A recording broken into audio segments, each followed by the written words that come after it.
రాసలీలగా పెడుతున్నాడంట. సంపాదించింది 5 10 సాని వాళ్ళ కొంపకెళ్ళి వాళ్ళ మొహాన పారేస్తున్నాడంటమ్మా. చూడు, నువ్వు కూడా పని చెయ్యి. ఏమిటి?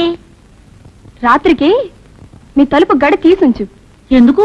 మా ఆయన వస్తాడు. దేనికి? నీతో పడుకోవడానికి. అమ్మో, ఎంత మాట అన్నావు. లేకపోతే కాఫీ పొడి కావాలంటే కాఫీ పొడి అడుగు, చక్కెర కావాలంటే చక్కెర అడుగు. లేనిపోని విషయాలు ఇక్కడ చెప్పకు. లేనిపోయి మాటలేవి నేను అనలేదు. నేను ఉన్న మాటే అన్నాను. ఉంటాయి, మొగాడు తిరుగుతాడు.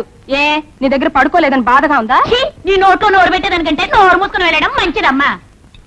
ఏంటే నా మీద అంత నమ్మకం? నమ్మకం ఏమిటయ్యా? వెంకటేశ్వర స్వామికి 2 దేవుడు కాకుండా పోయాడా? దశరథుడికి 3 మంచోడు కాకుండా పోయాడా? కృష్ణుడికి 16,000 మంది గోపికలున్నారు. దేవుడు కాకుండా పోయాడా? అందరి పిల్లలు నీలాగే ఉంటే దేశం ఎంత బాగుపడేది. నాలో ఈ తాగుడు వీక్నెస్ ఉండబట్టే కదా వీళ్ళందరూ వచ్చి నీ దగ్గర ఇలా మాట్లాడుతున్నారు. చూడు, రేపటి నుంచి నేను తాగుడు మానేస్తా. అపరా రేయ్, ఏంటండి? నాకు 100 రూపాయలు కావాలరా. సడన్ గా కావాలంటే ఎక్కడి నుంచిదానండి? సడన్ గా అవసరం వచ్చింది కాబట్టి నీ దగ్గరికి వచ్చా. ఆఫీసర్ గారి దగ్గరికి వెళ్తూ ఉండదు కదా, ఆ ఆఫీసర్ గారు కూడా నీ దగ్గరికి వస్తారే. అంతేనంటారా? అంతే కదా, మరి ఊళ్ళో వాళ్ళందరూ ఈ మాట అనుకుంటున్నారు. అనుకుంటున్నారండి? అయితే తీసుకోండి. ఫస్ట్ నాడు మాత్రం తప్పకుండా ఇచ్చేయాలి చెప్తున్నా. వడ్డీ ఇప్పుడే తీసేసుకోమంటారా? అప్పుడు ఇస్తాలే. ఒరే, నీతో ఓ మాట చెప్పాలనుకుంటున్నాను రా. ఏంటండి అది? నువ్వు ఇంత సంపాదించినావు కదరా, నీ ఆవిడ ఎందుకురా తలుపు పంపుతావు? దాన్నే ఉందండి, స్వతంత్ర దేశం ఇది. మగోడు స్వతంత్రంగా బతకాల, ఆడది స్వతంత్రంగా బతకాల. నా కాలం మీద నేను నిలబడుతున్నా, దాని కాలం మీద అది నిలబడుతుంది. నా డబ్బుతో నేను తాగుతున్నా, దాని డబ్బుతో షేర్లు కొనుక్కుంటది.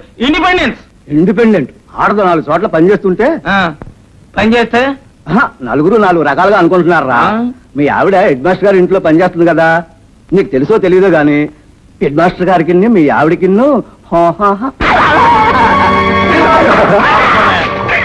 ఇలాంటి మగాళ్ళు ఉండబట్టే లోకంలో ఆడవాళ్ళు కిరసనాయి పోసుకుని ఉరి పోసుకుని చచ్చిపోతున్నారా. నా బలం గురించి మాట్లాడే హక్కు నీకెక్కడదిరా? పేగులు తీసేస్తాను నా యాల.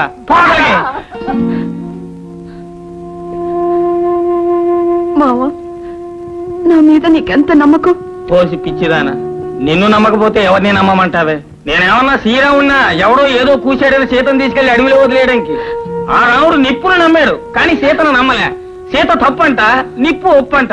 నిప్పులో దూకితే సీత ఒప్పయిందంట. అదొక రామాయణం అంట, ఇదొక దేవుడు అంట.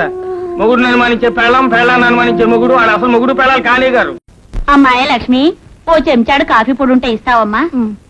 లక్ష్మీదేవి లాంటి కళ ఉందమ్మా నీ మొహంలో. దానకన్నుడింట్లో పుట్టవలసిందానివి ఏమిటో ఈ తాగుబోతోడు కొంపలో పడ్డావు. నీ కర్మగాలి. అదేమిటమ్మాయి? కాఫీ పొడి లేదు.